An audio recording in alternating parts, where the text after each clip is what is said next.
Mesdames et messieurs, frères et sœurs, que Dieu vous bénisse abondamment. Bienvenue à la conférence Une heure pour Dieu, la croyance authentique. Je rends infiniment grâce à Dieu pour la vie qui ne cesse de me donner. Je rends infiniment grâce à Dieu pour tous ses bienfaits. Je lui remercie infiniment d'être aujourd'hui devant vous afin de partager la parole avec joie et simplicité de cœur. Je suis votre bien-aimé, Monsieur Guy Ambangito de Bahaba Motika. Dans la vie, des fois, si quelqu'un te donne un bout de pain, tu n'as même pas envie de dire merci parce que toi-même, tu calcules que les bouts de pain ne coûtent pas cher. Donc, ce n'est pas nécessaire de dire merci. Mais il y a d'autres personnes qui peuvent venir vers vous, vous donner par exemple 10 000 $. Vous allez vous mettre à genoux pour dire merci. Et merci, c'est un signe de reconnaissance. Mais aujourd'hui, nous allons partager quelque chose d'énorme dans la parole de Dieu. Nous allons parler d'une ville par rapport à tout ce que notre Seigneur et Sauveur Jésus-Christ a pu accomplir dans cette ville-là. Mais il n'y avait pas de reconnaissance. Mesdames et messieurs, frères et sœurs, la seule chose que nous pouvons offrir à Dieu est d'être comment reconnaissant, de travailler sa parole, de marcher selon ses instructions. Les commandements de Dieu ne sont pas pénibles si nous faisons cela avec beaucoup d'humilité. Nous allons parler de la reconnaissance. Croyez-moi, si vous avez 4 stylos dans votre maison et que vous n'en avez pas besoin, ça peut traîner sur votre bureau. Mais il y a d'autres situations que les stylos de 1 franc peuvent coûter 10 000 francs. Vous arrivez dans une frontière terrestre, par exemple, qu'il faut remplir un stylo. Dans un pays pauvre, qui n'a pas de stylo, vous êtes obligé de chercher quelqu'un pour vous prêter un stylo. Et tout le monde refuse. Et il y a un homme qui est venu. Il vous reste que 20 minutes pour fermer la frontière. Un homme se présente et vous donne, vous prête un stylo. Vous remplissez votre formulaire et dans 5 minutes avant la fermeture, vous arrivez à passer de l'autre côté. Tout en sachant que si vous n'avez pas eu cette possibilité de franchir la frontière, vous allez payer l'hôtel cher et en vous-même, vous savez que vous n'avez pas de possibilité. Combien à plus forte raison vous allez dire à cet homme, merci, merci beaucoup. Merci infiniment. Que Dieu vous bénisse abondamment. Je vous remercie. Croyez-moi, je ne vous oublierai jamais dans ma vie. Vous venez de me rendre un grand service. Ça, c'est une reconnaissance par rapport à une situation vécue. Maintenant, mesdames et messieurs, si vous vous réveillez le matin à bonne santé, si vous vous réveillez le matin, vous avez du travail que les autres n'ont pas. Si vous vous réveillez le matin, votre famille est équilibrée. Si vous vous réveillez le matin, vous avez la capacité, le pouvoir d'acheter un pain. À qui vous allez adresser vos remerciements? C'est à Dieu. Mais nous allons regarder dans cet enseignement une petite ville en Galilée où la reconnaissance n'était pas là vis-à-vis de notre Seigneur et Sauveur Jésus-Christ. Tout en sachant que dans la vie, nous devons être reconnaissants. Je suis votre bien-aimé, Monsieur Guy Ambangito de Bahaba Motika. Le thème de notre enseignement est Capernaum. Bienvenue au nord d'Israël, en Galilée. Que Dieu vous bénisse. Le thème de notre enseignement, Capernaum. D'abord, qu'est-ce qu'est Capernaum? Capernaum, ça veut dire tout simplement une ville de consolation et une ville de compassion. Dans cette ville-là, qui se trouve en Galilée, il y avait une partie, donc dans ce district de Galilée, il y avait la frontière. Il y avait la Galilée et la Transjordanie. Le gouverneur de la Galilée, à l'époque, c'était Hérode Antipas, des petits-fils d'Hérode. Je ne parle pas d'Hérode le Grand, mais Hérode Antipas. Et si nous regardons en bas, il y avait aussi d'autres districts de Judée. Et là, la personne qui gouvernait, c'était Ponce Pilate. Mais en haut de ce district de la Galilée, il y avait l'autre frontière, la Transjordanie, et celui qui gouvernait là-bas, c'était Hérode Philippe. Alors, il y avait un apôtre à Capernaum, qui était la frontière par rapport à la mer de la Galilée. C'était une ville au nord même de la mer. Et la Galilée, ça se trouve au nord d'Israël. Il y avait un apôtre qui est devenu un apôtre. Il travaillait pour percevoir l'impôt. Il travaillait aussi à la douane. Parce que la ville de Capernaum, qui veut dire la ville de consolation, s'est trouvée au nord de la mer de la Galilée, tout juste à la frontière, entre tribu de Nephtali et puis tribu de Zébulon. Cet homme s'appelait l'apôtre Matthieu, Lévi Matthieu. Cette ville, c'était une ville de commerce. Il y avait du monde, mais ce n'était pas une grande ville. Il y avait aussi une garnison à l'intérieur qui accueillait des militaires, des soldats, si vous voulez bien. Dans cette ville, il s'est passé tellement de choses. Capernaum. Une ville incroyable. La ville de Jésus-Christ. Que tout le monde venait pour voir Jésus-Christ. Ce n'était pas une grande ville. Mais il s'est produit des choses là-bas comme pas d'autre part dans la Bible. Capernaum. La ville de consolation, Capernaum, la ville de compassion. La ville de Jésus-Christ. Nous allons travailler la parole de Dieu pour comprendre dans la vie, il faut être reconnaissant. Savoir regarder en arrière, c'est gagner des bénédictions. Mais si vous oubliez vite dans la vie des bienfaits, ce n'est pas bien. Même si quelqu'un vous fait du mal, essayez de peser tout ce que cet homme-là a réalisé dans votre vie de bien. N'oubliez jamais cela. Si quelqu'un vous rend un service, n'oubliez jamais cela. À plus forte raison, si je peux dire à quelqu'un merci, parce qu'il m'a aidé pour remplir un formulaire à la frontière, en me donnant peut-être son stylo. À plus forte raison, combien je vais dire à l'Éternel des armées, je vais être reconnaissant à lui pour tous ses bienfaits. Que Dieu t'y soit loué, que ta parole soit louée partout sur cette terre. Tu es tout simplement le Père de notre Seigneur et Sauveur Jésus-Christ. Tu es le Créateur des cieux, de la terre, de la mer et de tout ce qui s'y trouve. Tu es omniscient, omnipotent, omniprésent. Je ne peux pas avoir honte de rendre grâce à toi. Que tout le monde te loue, que tout le monde t'adore parce que tu es le Père incomparable. On ne peut pas se mesurer face à face de ton amour que toi-même tu as mis en marche pour nous, en nous rachetant un grand prix, en envoyant ton Fils unique Jésus-Christ, parce que tu nous as aimés les premiers. Être reconnaissant dans la vie est tout simplement nécessaire. Bienvenue en Galilée, Capernaum. Que Dieu vous bénisse abondamment. Je suis encore une fois votre bien-aimé monsieur Guy Ambangito de Baba Motika. Nous sommes à la frontière entre la tribu de Nephtali et la tribu des Zébulon. Nous allons commencer notre enseignement par Matthieu chapitre 9, les versets 9. Jésus-Christ arriva. Dès l'an, étant allé plus loin, Jésus vit en regardant un homme assis au lieu de péage dans la ville de Capernaum. Il s'appelait Matthieu. Il recevait des impôts ainsi que la douane parce que c'était une ville qui était à la frontière. Et puis dans cette même ville, il y avait aussi une garnison de militaires. Il lui dit, suis-moi. C'était Matthieu Lévi, l'apôtre de notre Seigneur et Sauveur Jésus-Christ.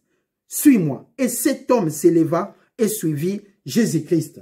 Matthieu chapitre 4. Le thème de notre enseignement, Capernaum, la reconnaissance. Matthieu chapitre 4, à partir du verset 12. Jésus-Christ, ayant appris que Jean avait été livré, se retira dans la Galilée. Il quitta Nazareth et vint demeurer à Capernaum, la ville de consolation. Jésus-Christ quitta Nazareth et vint demeurer à Capernaum. Donc, entre Nazareth et Capernaum, il y a à peu près 48 kilomètres. Situé près de la mer, donc la ville était près de la mer, à la frontière, dans le territoire des Zabulon ainsi que Nephtali. Donc, je parle de plusieurs districts. La Galilée était gérée par Antipas.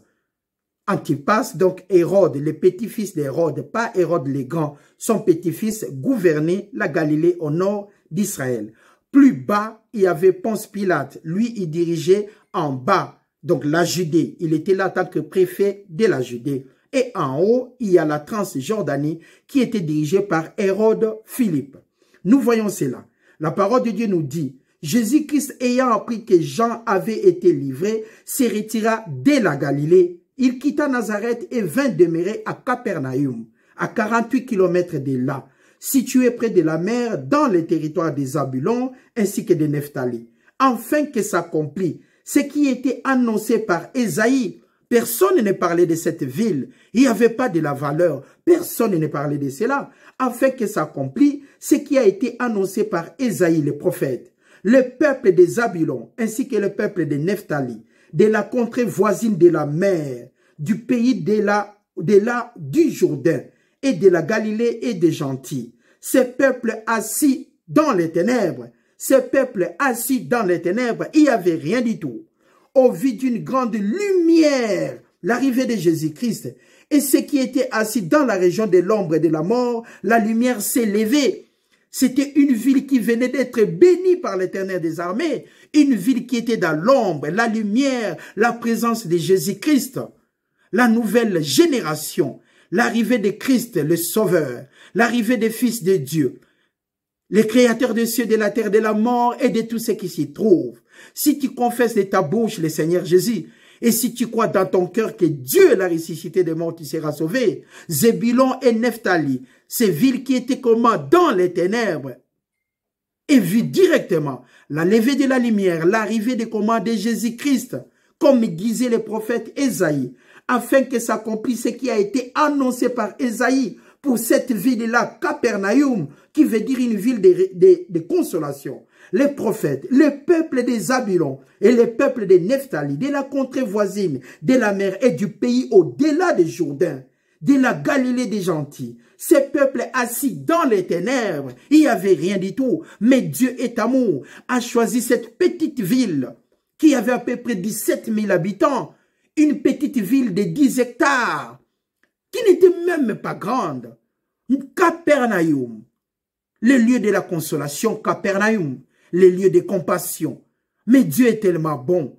Voilà pourquoi quelqu'un peut être pauvre, vous vous moquez de lui, mais la vie de demain c'est un autre jour, et qui appartient à l'Éternel des armées. Un croyant, un chrétien, un fils de Dieu, une fille de Dieu peut vivre que 24 heures à la fois. On ne peut pas vivre 25 heures. On ne vit que 24 heures à la fois. Parce que le lendemain appartient à l'Éternel des armées. Nous, notre devoir est de croire et d'être reconnaissant à Dieu. Savoir dire à Dieu que son cœur soit béni. Savoir dire à Dieu que tout ce qu'il a accompli, nous sommes reconnaissants envers lui. Nous sommes reconnaissants envers Dieu pour le souffle de vie. Nous sommes reconnaissants envers Dieu pour tous ses bienfaits.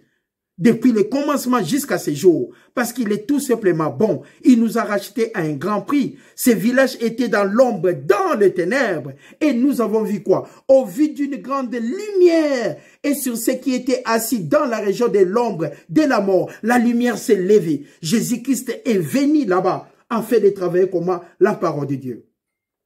Verset 17. Dès ce moment, Jésus-Christ a commencé à prêcher ou à Capernaum et à dire, répentez-vous car le royaume des cieux est proche. Là, Jean-Baptiste était déjà arrêté. Comme il marchait le long de la mer, de la Galilée, il vit deux frères, Simon appelé Pierre et André son frère, qui jetaient un filet dans la mer car ils étaient des pêcheurs. Et Jésus-Christ a dit, suivez-moi.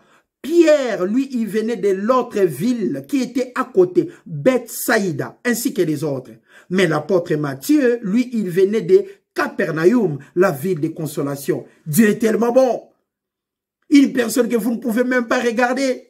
Il n'avait rien de beau pour envier. Une personne que vous ne pouvez même pas envier. Le lendemain, vous vous réveillez, il devient gouverneur d'une ville.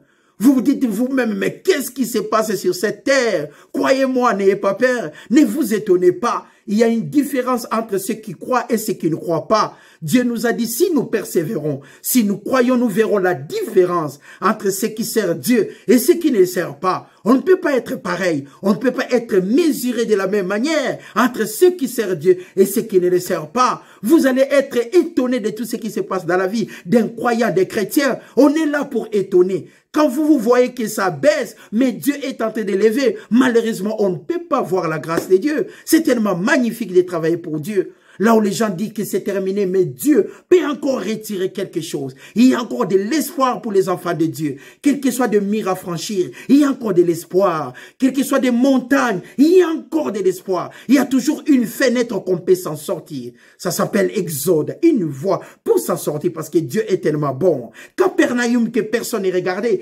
Capernaum qui était caché dans cette tribu des Zabulon ainsi que Nephtali. Mais Dieu a donné la lumière. Ça s'est levé, Jésus-Christ a ouvert la parole de Dieu là-bas pour enseigner. Pour enseigner, nous devons tout simplement être reconnaissants. Que Dieu vous bénisse abondamment. Marc chapitre 1. Le thème de notre enseignement, Capernaum. Soyons tout simplement reconnaissants. Capernaum, la ville de consolation. Marc chapitre 1. Le livre de Marc chapitre 1, à partir du verset 21. Jésus-Christ, il s'est rendu à Capernaum et le jour du sabbat, Jésus entra d'abord dans la synagogue, là où il y avait des scribes, des sadducéens avec plusieurs origines. Il enseigna. Il était frappé par sa doctrine, car il enseignait comme ayant autorité, et non pas comme les scribes qui enseignaient avec beaucoup d'hypocrisie. Il se trouva dans leur synagogue un homme qui avait un esprit impur, qui s'écria, « Qu'est-ce qu'il y a entre nous et toi, Jésus-Christ de Nazareth ?» Parce qu'il venait de Nazareth. Quand il a attendu la situation qui était arrivée à Jean-Baptiste, Jésus-Christ quitta Nazareth pour venir à Capernaum. Il y avait 48 kilomètres à faire. Tu es venu pour nous perdre. Je sais que tu es le Saint de Dieu. Jésus-Christ le menaça, disant, tais-toi et sors de cet homme. Et l'esprit sortit de cet homme. Tous furent saisis de stupéfaction, de sorte qu'ils se demandaient les uns aux autres, que ceci est une nouvelle doctrine. Il commande même avec autorité, même aux esprits impurs. Ils lui obéissent. La puissance de Dieu en Jésus-Christ. Mais bien aimés, soyons patients quand on est en face d'un problème incroyable. Des fois, on peut se décourager, se retirer. Ça, ce n'est pas connaître Dieu. Ça, ce n'est pas connaître Capernaum, qui était une ville dans l'ombre. Mais Dieu a apporté la lumière, que personne ne s'attendait. Dieu travaille toujours là où, quand on se décourage, c'est là où Dieu travaille. Continuons de croire. Nous ne sommes pas de ceux qui se retirent pour se perdre, mais nous sommes des gens qui ont de confiance, qui ont confiance en Dieu pour aller de l'avant plus tôt. Que Dieu vous bénisse abondamment, quelles que soient les situations. Regardez Capernaum, cette petite ville a vu la lumière apparaître, là où personne ne pouvait réfléchir, mais Dieu travaille. Magnifique. À partir du verset, on a commencé le verset 21, à partir du verset 26, l'esprit impur sortit de cet homme. Nous voyons des miracles qui étaient accomplis dans là, mais nous comprenons si c'est un village où les gens doutaient encore de la parole de Dieu, malgré tous ces miracles. Continuons pour regarder combien Dieu est bon. Marc chapitre 5. Le livre de Marc chapitre 5, le thème de notre enseignement, Capernaum. Bienvenue en Galilée au nord d'Israël. Marc chapitre 5 à partir du verset 22. La reconnaissance. Alors vint un des chefs de la synagogue nommé Jairus qui travaillait dans la synagogue. Il travaillait ensemble avec d'autres personnes qui composaient l'autorité de la synagogue. Qui l'ayant aperçu se jeta à ses pieds de Jésus-Christ. Il lui adressa cette instante prière. Ma petite fille est à l'extrémité. Viens, impose-lui les mains. Pourquoi Jairus, le chef de la synagogue, pourrait demander à Jésus-Christ de cela? Pourquoi? Parce qu'il a entendu parler de Jésus-Christ tout simplement. Même Jairus, le chef de la synagogue, est venu vers lui. Il y avait tellement de monde qui suivait Jésus-Christ. C'est comme quand vous avez de l'argent dans un quartier de pauvres. Vous achetez le pain pour donner à tout le monde. Dès que vous descendez, tout le monde vous appelle président, patron, au chef. On vous appelle de toutes sortes de qualifications pour honorer votre présence. Mais croyez-moi, imaginez maintenant que vous étiez pauvre. Personne n'en allait vous regarder. C'est comme Capernaum, une ville que personne ne regardait. C'était la frontière. Mais Dieu a apporté la lumière, notre Seigneur et Sauveur Jésus-Christ. Soyons reconnaissants. Capernaum, c'est la petite ville qui devait être reconnaissante parmi les autres. Mais là, on n'avait pas reçu de retour. Dieu vous donne la vie. Dieu vous donne le souffle de vie. Dieu vous donne le mariage. Dieu vous donne le travail. Dieu vous donne les enfants. Dieu vous donne tout ce que vous demandez. Mais vous n'avez même pas 1 heure à donner à Dieu. Vous n'avez même pas 30 minutes de rendre grâce à l'Éternel. Vous n'avez même pas 1 minute d'enseigner la parole de Dieu. Pour ça, vous avez honte. Mais pour demander à l'Éternel des armées une Mercedes, vous êtes là en train de crier dans l'église. Pour demander à l'Éternel Mercedes, vous faites cela. Mais pour enseigner sa parole, vous avez tout simplement honte. Ou vous regardez les gens qui enseignent pour critiquer. Parce que vous ne comprenez pas. La vie, Capernaum, Dieu peut apporter la lumière. Soyons tout simplement reconnaissants. Comptez les bienfaits de Dieu. Impossible à savoir. C'est lui qui vous a donné la vie et l'être. C'est lui qui vous donne tout ce que vous demandez. C'est lui qui vous donne l'équilibre, la santé. Il est tout simplement bon. Même Capernaum a été éclairé quand Dieu a tout simplement regardé. Ça peut se produire dans vos vies. Ça peut se produire partout où vous êtes. Marc chapitre 5. Ma petite fille est à l'extrémité. Jésus s'en alla avec lui. Et une grande foule les suivait et pressait Jésus-Christ. Au même moment, il y avait aussi une femme qui a entendu parler de Jésus-Christ, mais elle était atteinte d'une perte de sang depuis 12 ans. Elle avait beaucoup souffert entre les mains de plusieurs médecins. Elle avait tout dépensé, tout ce qu'elle possédait. Elle n'avait éprouvé aucun soulagement, mais était allée plutôt en empirant. Ayant entendu parler de Jésus-Christ, elle n'avait pas vu, mais ayant entendu parler de Jésus, il y avait tellement du monde. Jésus-Christ à Capernaum, le monde les suivait. Dans la vie, quand vous voyez, vous avez tellement du monde, c'est que vous avez quelque chose de bon. Mais dès que vous en aurez plus, vous allez rester tout seul. Même un chanteur qui chante bien, que tout le monde peut suivre partout sur la terre, un jour il va devenir vieux. Il n'y aura plus de fanatiques. Les chanteurs se retrouvent tout seuls. Un footballeur qui jouait, que tout le monde appréciait. Il a atteint 50 ans. Il ne sait plus comment dribbler. Personne ne les regarde. La qualité d'un homme passe, mais l'amour de Dieu ne passera jamais. La qualité d'un homme passe, mais l'amour de Dieu ne passera jamais. La beauté passera, mais l'amour de Dieu ne passera jamais. Capernaum. La lumière de Dieu, soyons tout simplement reconnaissants. On lisait encore là, Marc, nous continuons. Et a entendu parler de Jésus-Christ, et elle dit en elle-même, si j'arrive à toucher son vêtement, je serai guéri. Car elle disait, si je puis seulement toucher ses vêtements, je serai guéri. Jusqu'en attendant tout ce que Jésus-Christ avait accompli. Au même instant, la perte de sang s'arrêta. Elle sentit dans son corps qu'elle était guérie de son mal. Pour que cette femme puisse atteindre le bout des vêtements de Jésus-Christ, la parole de Dieu nous dit qu'il y avait une foule immense et compacte. Jésus-Christ s'est rendu chez Jairus, chez les chefs des synagogues. C'est le chef des synagogues qui est venu auprès de notre Seigneur et Sauveur Jésus-Christ. Je dis bien le chef des synagogues. Et pendant ces moments-là, il y avait tellement une foule immense qui accompagnait Jésus-Christ, compacte. Mais la dame aussi a profité. Si j'arrive à toucher le bout de son vêtement, je serai guéri. Dans ces moments-là, elle a profité par cette vague pour trouver aussi la guérison. Ça s'appelle une croyance agressive, la confiance extrême, la confiance rare qu'on peut avoir vis-à-vis de son Dieu.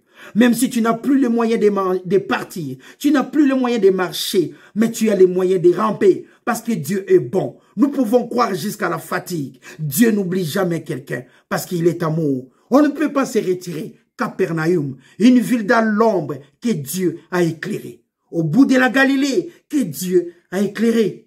À Zéaboulon, mais Dieu a éclairé. À Nephtali, que Dieu a retiré, afin que les gens connaissent Capernaum. Mais la reconnaissance n'est pas terrestre. La reconnaissance, ça ne s'arrête jamais à dire merci. Mais être reconnaissant, c'est s'engager pour savoir donner un bon retour. Les propriétaires des souffles de vie, qu'est-ce qu'on peut lui donner si ce n'est que notre engagement pour que sa parole puisse être connue partout? Dieu est tellement bon. On n'a pas besoin d'avocat, mais on a besoin tout simplement d'avoir la croyance, la confiance vis-à-vis de l'Éternel des armées. Verset 29, verset 30.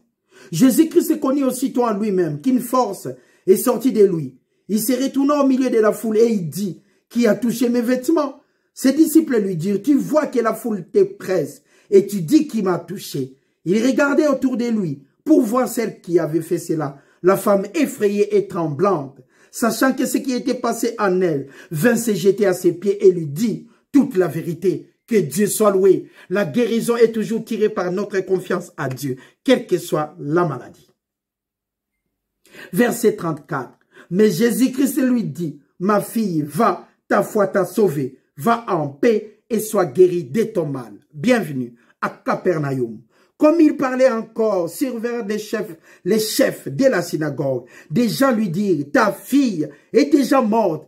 Or, lui partait avec Jésus-Christ, avec toute la foule. Mais les gens sont venus lui dire, ne prie plus, c'est trop tard parce que ta fille est déjà morte. Ça veut dire si quelqu'un est décédé, on ne peut plus croire. On ne peut plus croire. C'est le terminus. Mais on oublie que Dieu a ressuscité Jésus-Christ de la mort. On oublie que Jésus-Christ a ressuscité Lazare. On oublie. Les gens sont venus pour lui décourager. Ta fille est morte. Pourquoi importuner encore davantage le Maître, notre Seigneur Jésus-Christ? Mais Jésus-Christ dit maintenant au chef, sans tenir compte de ces choses des paroles. Il dit au chef de la synagogue, Jarius, ne crains pas, crois seulement. Ne crains pas, crois seulement, quelles que soient des difficultés. Pourquoi vous avez peur? Même si la barque est penchée, tenez ferme. Même si la situation est désespérée, tenez ferme. Notre seul outil reste comme la croyance, qui est la confiance qu'on peut donner à l'Éternel des armées.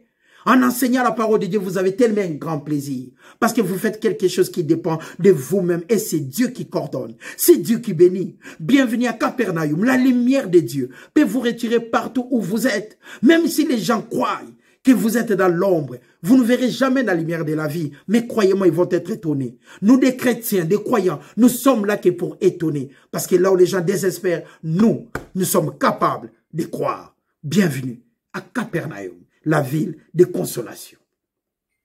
Que Dieu vous bénisse. Ne croyez pas à eux. Allons-y. Jésus-Christ, sans tenir compte de ces paroles, dit au chef, Jarius, ne crains rien, crois seulement. Et Jésus-Christ a pu comment récupérer la fille qui était perdue. Magnifique. Dieu est tout simplement bon. Matthieu, le livre de Matthieu chapitre 11. Le livre de Matthieu chapitre 11, nous allons lire les versets 23 et les versets 24. Chapitre 11, les versets 23 et 24.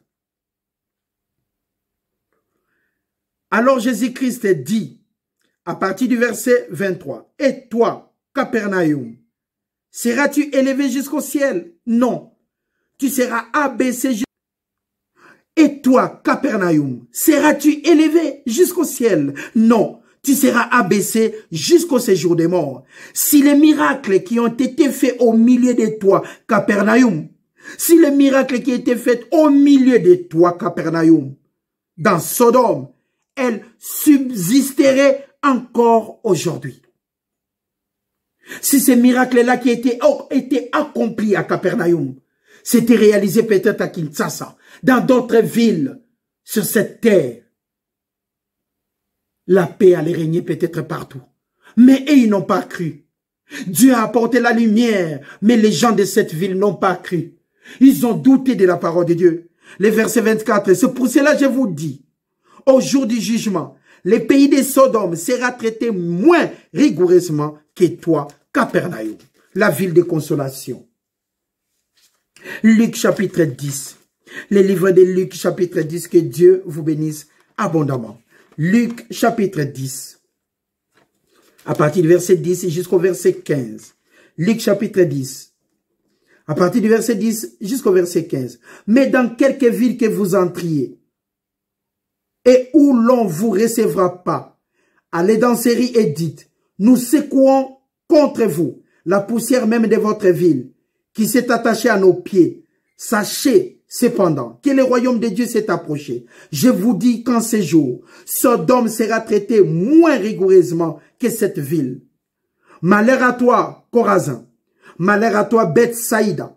Car si les miracles qui ont été faits au milieu de vous avaient été faits dans Tyr, au Liban, dans Sidon, au Liban, il y a longtemps qu'elle serait repentie en prenant les sacs et la cendre.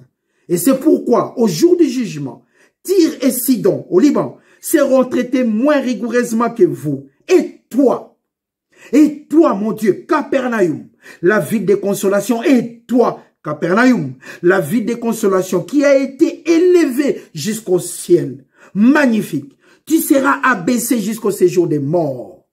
Et toi, Capernaum, et toi, mon frère, ma sœur bien-aimée, tu as reçu la grâce de Dieu, la parole de Dieu, des bénédictions de Dieu. Tu as tout ce que tu voulais dans ta vie.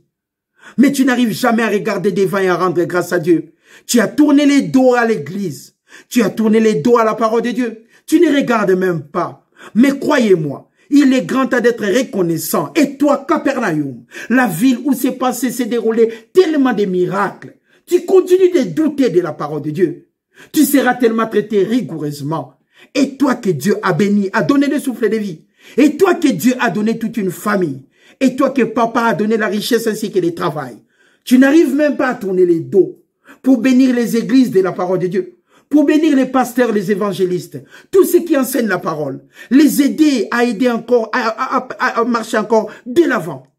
a amené la parole à un niveau plus élevé, la science la plus élevée. Et toi, Capernaum, qui manque de reconnaissance, bien-aimé, frères et sœurs, mesdames et messieurs, la seule qualité qu'on peut développer dans la vie, c'est la reconnaissance. Et toi, Capernaum, la ville qui a nié tous les miracles plutôt que Dieu a accompli à travers notre Seigneur et Sauveur Jésus-Christ. La petite fille de Jairus, la femme qui perdait le sang, les miracles des miracles, mais Capernaum a nié. Et toi, Capernaum, tu as nié tout ce que Dieu a accompli en toi. Mais nous, maintenant, les enfants de Dieu d'aujourd'hui, nous sommes convaincus que la grâce de Dieu demeurera incorruptible, que 1000 tombent à gauche, 10 000 à notre droite, souliers ou pas souliers. Nous enseignons cette parole avec joie et simplicité de cœur. Des fois, on prie Dieu afin que sa parole soit connue partout. Mais le monde est tellement corrompu. Mais nous avons des outils incorruptibles. La confiance, l'espérance, l'amour qui est en nous. Mais Dieu est tellement bon. Et toi, Capernaum, qui a oublié la puissance de Dieu, qui a navigué, qui a traversé ta ville. Voilà pourquoi nous demandons à tout le monde d'être reconnaissant envers Dieu. Que Dieu vous bénisse abondamment. Thessaloniciens chapitre 5. 1 Thessaloniciens chapitre 5. C'était la Capernaum, la reconnaissance envers Dieu. On ne peut pas oublier les bienfaits de Dieu, tout simplement, parce qu'il est magnifique et il est amour. 1 Thessaloniciens chapitre 5 et le verset 18.